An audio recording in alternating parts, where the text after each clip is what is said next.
They give them the impression that through those skill training, they are going to be self-employed. Everywhere, government cannot do everything. People must be self-employed.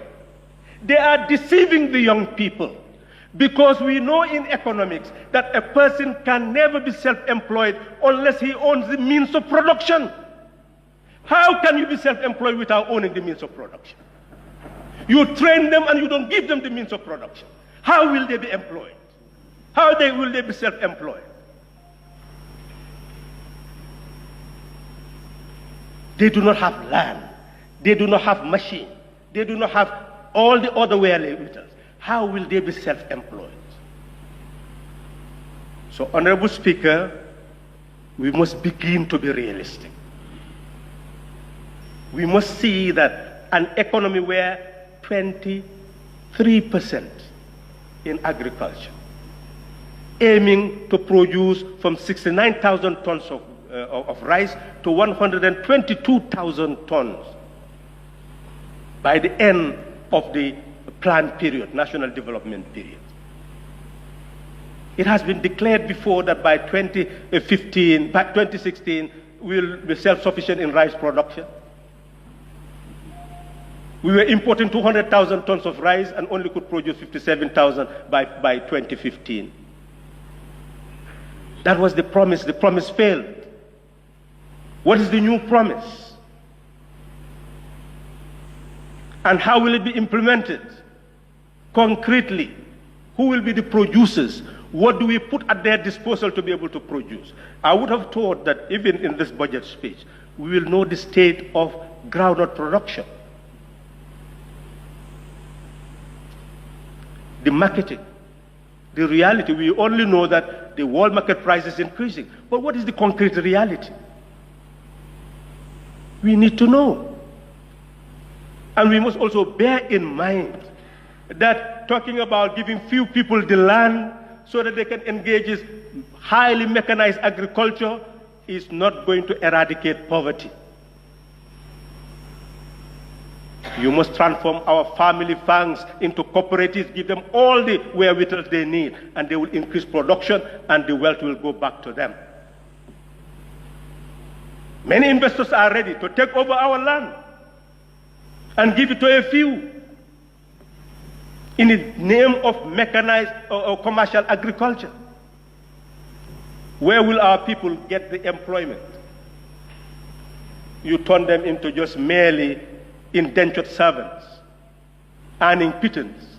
Is that why we talk about liberation and changing a country and independence and development? Let's argue on policy. We can have a national development plan, but let's argue on policy.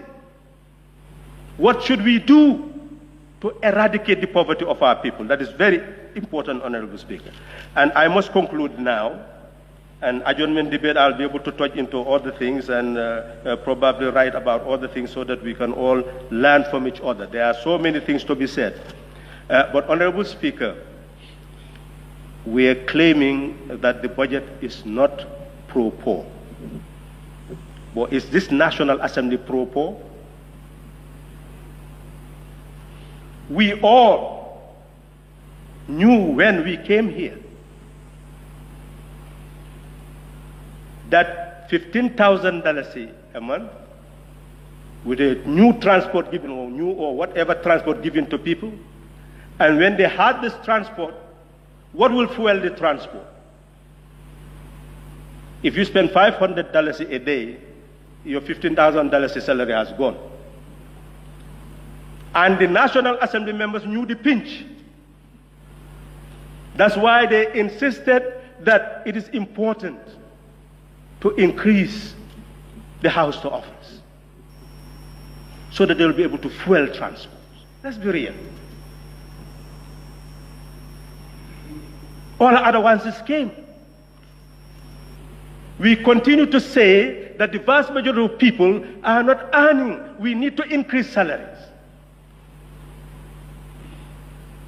When a budget comes before us and we see the pittance,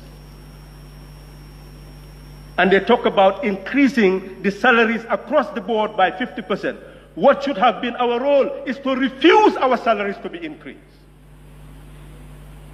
and indicate that that should be added. Let us at least freeze our income as to what it is, and we manage with that. Whatever comes again, let us go to the people that we represent. That is how we should have shown that this National Assembly is pro-poor.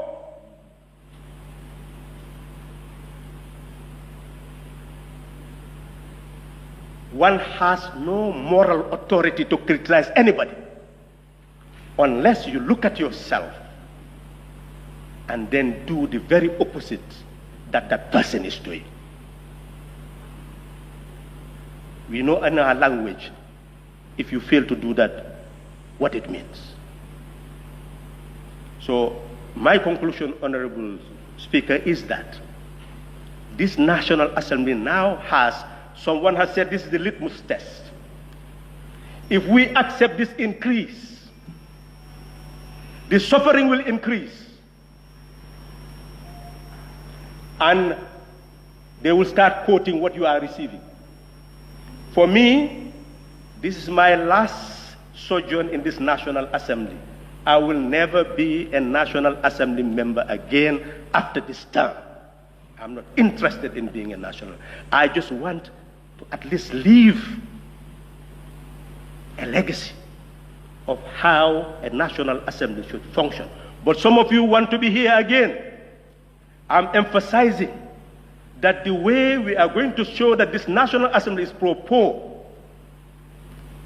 is to understand, yes, you have to live, to serve, because you are representing them.